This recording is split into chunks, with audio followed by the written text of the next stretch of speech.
Parallel circuit पर based एक और प्रॉब्लम है। क्या भूपेन कुछ कह रहे हो? ऐसे बोल रहा था कि मैंने आंसर भी ये मैंने कह दिया आपको, सही था बेटा, पहले ही कह दिया मैंने। आपने सुना नहीं है? सही था ये? नहीं, दूसरा वाला सही नहीं है, दूसरा वाला भी सेम आंसर नहीं आएगा। अच्छा ना, दूसरा वाला थोड़ा सा चेक गलत है। 10√2 आएगा वो। देखिए आप एक बार क्वेश्चन देखिए बेटा ये। सबसे पहले एक्सी और एक्सएल निकालेंगे, बाकी तो पता है आपको, इसकी आरएमएस वैल्यू निकालनी है तो आपको ये I1 नॉट और I2 नॉट पता होनी चाहिए, या I1 RMS I2 RMS पता होनी चाहिए। तो इसको मैं I1 बोल देता हूँ और इसको मैं I2 बोल देता हूँ, इस तरह से। ठीक है, तो पहले तो एक्सी और एक्सएल लिखेंगे आप। एक्सी कितना होता है? 1/ओमेगा C। तो 1/100। सी कितना है आपका?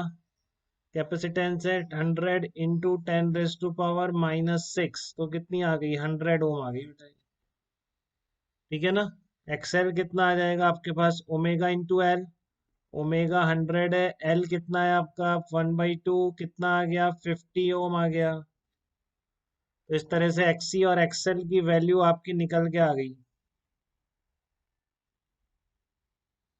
तो अब क्या करें? अब इसके, अब I1 I2 निकालने हैं। पता है आपको, I0 अगर लगाओ, मैं I1 लिख रहा हूँ, देखो आपका I1 लिख रहा हूँ मैं। I1 क्या होगा? I0 तो निकल आएगा इसका, या लिख देते हैं, इसको लिख दो E0/Z। जेड कितना हो जाएगा इसका? कैपेसिटर और ये लग रहे हैं तो कोई दिक्कत तो नहीं है, 100 को √200 कर देंगे और क्या है। ठीक है ना? E0 sin ओमेगा T क्या होगा देखो एक बार। आर इधर है। हाँ वेरी गुड बेटा, 5/4 आएगा ये। तो ओमेगा, कई बच्चे तो बहुत जल्दी सीख जाते हैं, कई सीखते ही नहीं, पता नहीं क्या दिक्कत है। ठीक है ना?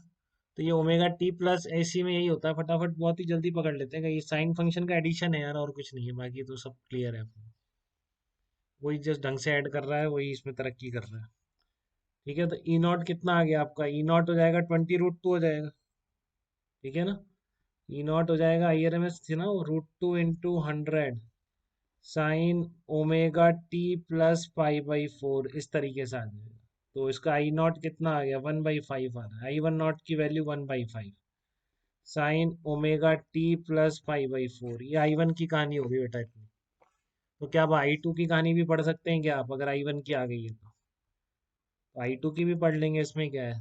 तो आपको I2 कितना है? E0/Z लगाओगे, Z में R और L है, वही 50 ओम 50 ओम है, √250 हो जाएगा। E0 की जगह आ जाएगा 20√2। बेटा सबको समझ में आ रहा है? E0/Z लिख रहा हूँ मैं I2 के लिए। I2 नीचे वाली ब्रांच में है। ठीक है, तो वो तो सिंपल एसी सर्किट की तरह ट्रीट हो रही है ना, सिंगल सीरीज सर्किट की तरह, दोनों के अक्रॉस पोटेंशियल डिफरेंस वही है, एसी वाला। तो करंट हम लिख ही सकते हैं। आपका एसी का पोटेंशियल डिफरेंस कितना माना है? sin ओमेगा T माना है आपने। नहीं लिखा तो लिख दो। E0 sin ओमेगा T मान लेते हो आप, तो कितना आ रहा है? Omega T। अब इसमें कितना आएगा बताओ करंट? हाँ बिल्कुल बेटा, बिल्कुल। ये आपका आएगा, इधर आएगा π/4। तो इसको आप क्या बोलोगे? -π/2 से π/2 तक लिख देते हैं फिर। sin ओमेगा T माइनस कितना आ गया आपका? 1/5 आया क्या? एक बार चेक करिएगा। 1/5, 2/5 आएगा, 2/5 आएगा। 2/5 sin ओमेगा T - π/4। तो इस पे गौर करिए बेटा, आपके पास दो साइन फंक्शन लिखे हुए हैं, दोनों के एडिशन से करंट आई बनेगी। तो क्या आप उस करंट आई की आरएमएस और पीक वैल्यू लिख सकते हैं क्या? तो अब तो कोई भी ऐसा बच्चा नहीं जो ना लिख पाए। ठीक है ना? ये मुझे अच्छी तरह पता है, अब एक भी बच्चा ऐसा नहीं है जो अब ना लिख पाए कि I1 कितना आया। देखो फिर मैं एक बार गौर कराना चाहूंगा साइन फंक्शन का इम्पोर्टेंस। I1 आया 1/5, ये जो ऊपर I1 चल रही है। ठीक है, ये जो ऊपर I1 चल रहा है, इसका आपने लिखा I1 = 1/5, कितना आया?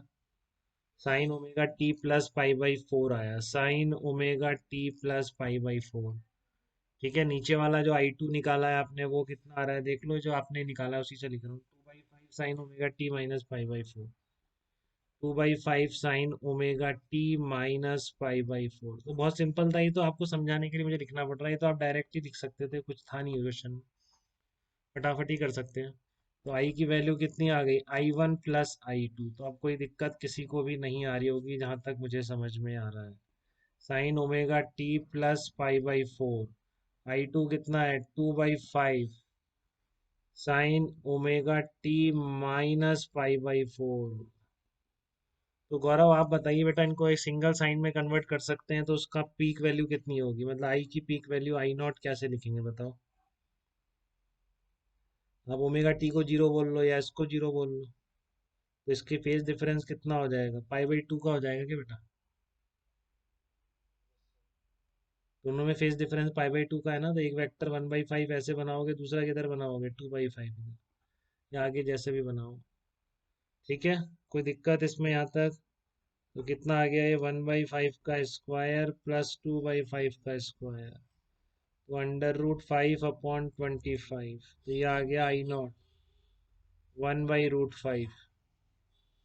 ठीक है, तो आपसे तो आरएमएस वैल्यू पूछी थी, आई की पीक वैल्यू नहीं पूछी थी, तो कितनी आएगी I0/√2, साइन फंक्शन 1/√10 आंसर होगा, 1/√10 एम्पियर इस कैपिटल आई।